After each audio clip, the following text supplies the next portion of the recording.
I'm gonna go ahead and tell you guys straight up, temper your expectations for tomorrow, guys. There's gonna be a live streamed event for Final Fantasy VII Rebirth. Kitase Hamaguchi will be present talking about the game and the making of it while channeling the original game in the process. We're gonna be checking this out together live August 16th at 12 p.m. Eastern time here on the channel and also on the Twitch. I'll be linking both down below, so hit that subscribe button and notification bell to stay up to date, and also so you don't miss out on that. Help raise that 38% even higher. Now let's get into the video. Well, I would absolutely love for this to give us more details or even reveals as far as what they have planned, whether it's DLC or a new PC version of Final Fantasy VII Rebirth or PS5 Pro version.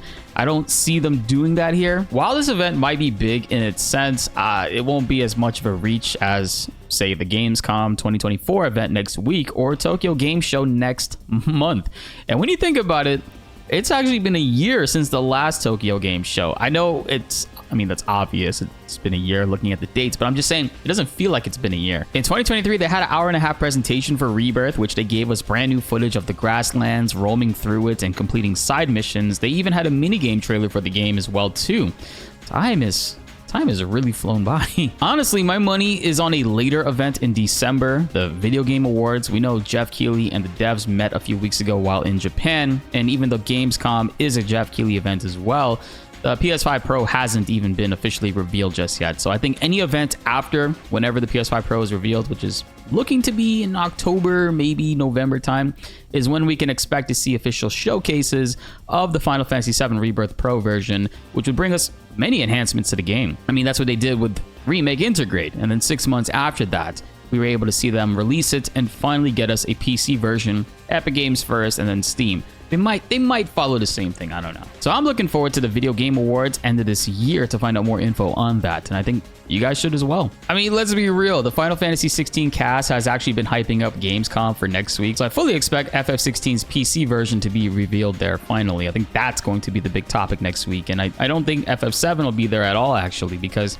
this is a huge deal for 16, in my opinion. PC will streamline that game for a lot of people and give a whole new crowd more opportunities to play it and stuff. Now, when it comes to this Final Fantasy VII Exhibition showcase, it's more like a celebration of the game and series, and the devs will probably be giving us hints as to what they're working on for Part 3, as Hamaguchi has already been doing that seemingly in every interview.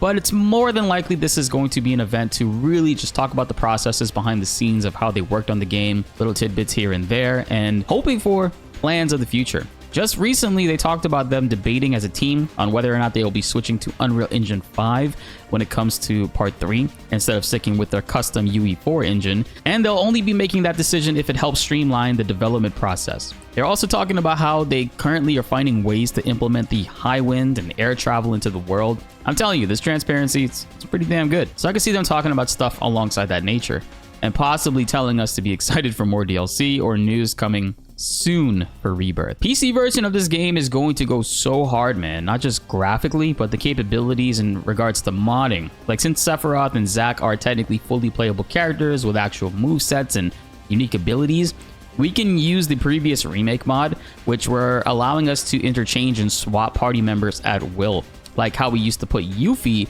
in the remake party by swapping her intermission files. I could already see people doing that with Sephiroth and Zack easily for Rebirth, and make for some pretty hilarious open world traveling interactions if they find a way to make Zack and Sephiroth also follow around the party as well too. Either way, I am hyped for this live event, and being able to check it out with you guys is going to be really exciting. So I'm hoping to see you guys tomorrow. Remember, it is linked down below. We're going to be going live tomorrow, August 16th at 12 p.m. Eastern time here on the YouTube channel and the Twitch. You can watch on whichever platform is, the most comfortable for you. And also, for those that might not know, we made a video breaking hard mode and showing you guys how easy it is by manipulating and abusing certain materia combinations with certain characters, and it's linked down below as well. One of the most commented posts that we're getting on that is people asking us to do specific challenges, so the Brooder Outer Worlds is up next. I think we're gonna be filming that live because I got a really good breakdown on that fight, and I can show you guys the method, talk through it, and showcase the easy steps, just like what we did with the second Top Secrets formula video.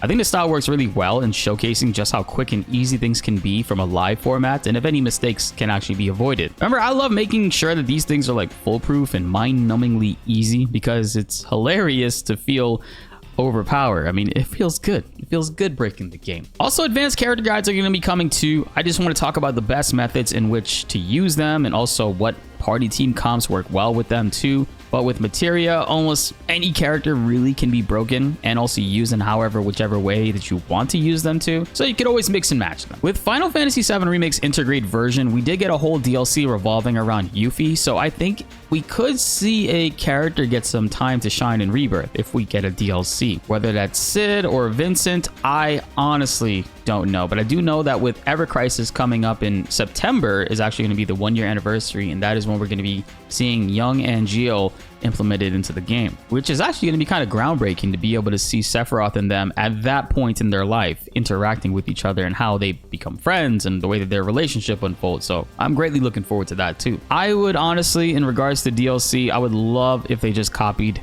God of War and gave us a roguelite mode of never-ending possibilities, team comps, materia combinations. I have an idea on how they very well could do that, but I'm gonna have to be making a separate video on that. But I think the idea is, I think it's very possible to do it with this game system, its characters, and the setting. There's a lot of ways they can go about it, and I think that it would create a long time revolving playthrough for people to go through, because everything will be different every single time you run it. Remember, FF7 Rebirth is a heavy front runner for Game of the Year this year, so I think it's actually reasonable to expect nonstop coverage and interviews relating to the game to be coming up from now all the way to the end of the year. And it's not stopping at that, because they will, of course, be following the FF7 Remake trend and hit multiple platforms. But I do wonder, now, with all the recent Square Enix and Xbox collabs when it comes down to like Final Fantasy XIV, could we be seeing Square Enix branching out to bring alongside FF14 to Xbox, but also Final Fantasy XVI, Rebirth, and maybe new editions going forward? I really do hope so, because while they're at it, they could also capitalize on the new Nintendo platforms as well. Because locking yourself off to just Sony these days is not beneficial to Square Enix. They really need to be available on more platforms, and honestly, take PC more seriously. Their day one PC ports are horrendous, and it's like they don't even care. They need to really maximize that and take advantage of the fact that that's a massive platform now that people are actually enjoying. Even though Xbox is a much smaller margin for RPG fans, it's still more of a reach than before if they utilize all this. But maximizing Nintendo however they can is honestly within their best interest.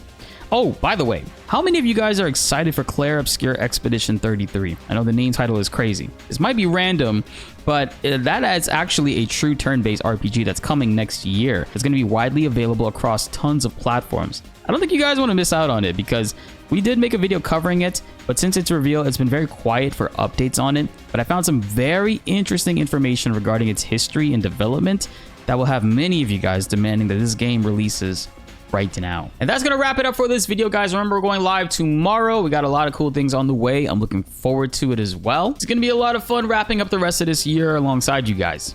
Be sure to like the video if you enjoyed, and subscribe if you are new. More Final Fantasy videos are on the way, and you don't want to miss them. My name is BltzZ, and thanks for watching.